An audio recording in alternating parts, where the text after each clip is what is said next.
Jesus said to his disciples, "You have heard that it was said, an eye for an eye and a tooth for a tooth.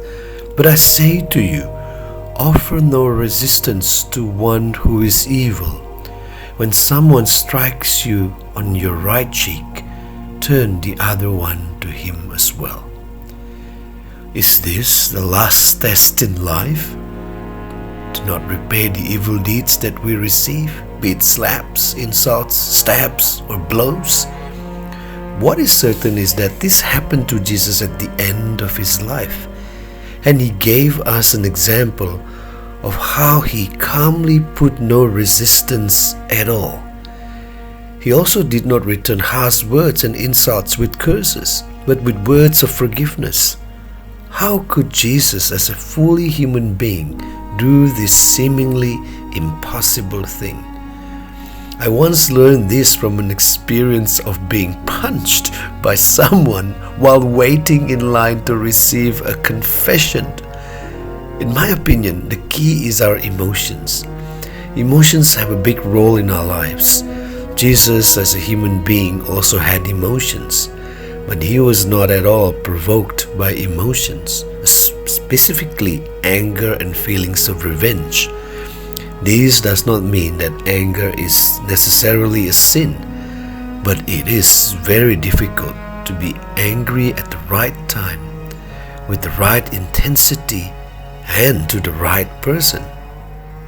If there is injustice, anger is a good emotion if the motivation is to fight for and uphold justice.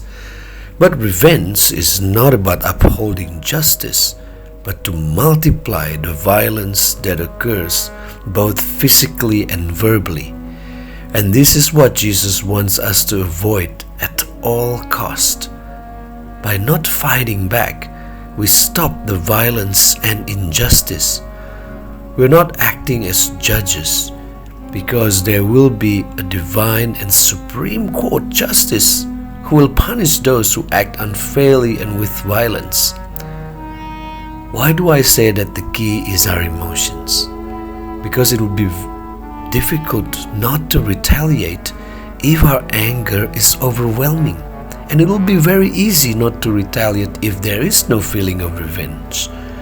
I believe that Jesus did not have any feelings of revenge at that time. Instead, he felt compassion for those who mocked him, beat him, judged him unjustly, and crucified him. If our feelings are the same as the feelings of Jesus, it will be very easy not to retaliate.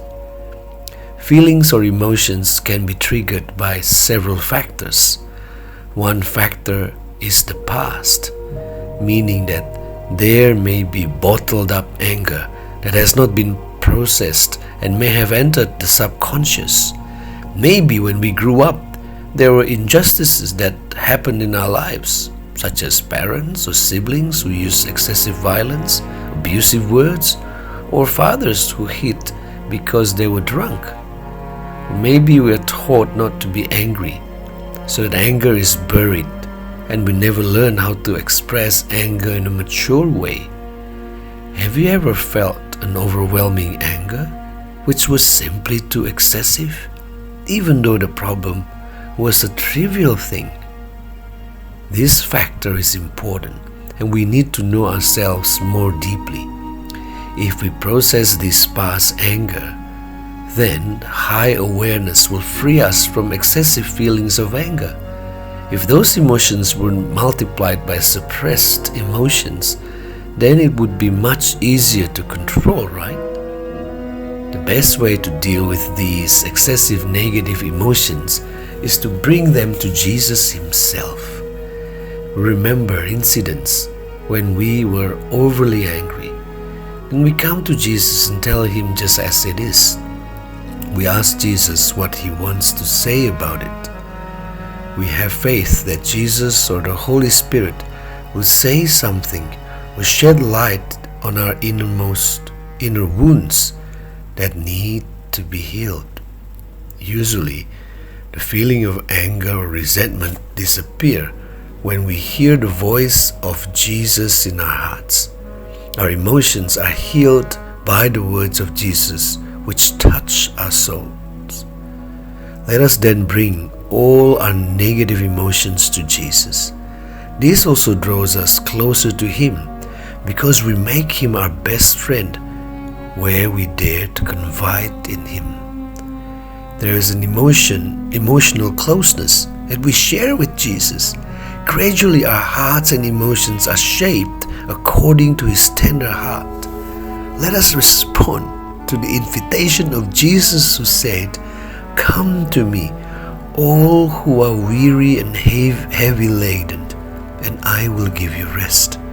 Take my yoke upon you and learn from me, for I am gentle and humble of heart, and your souls will find rest."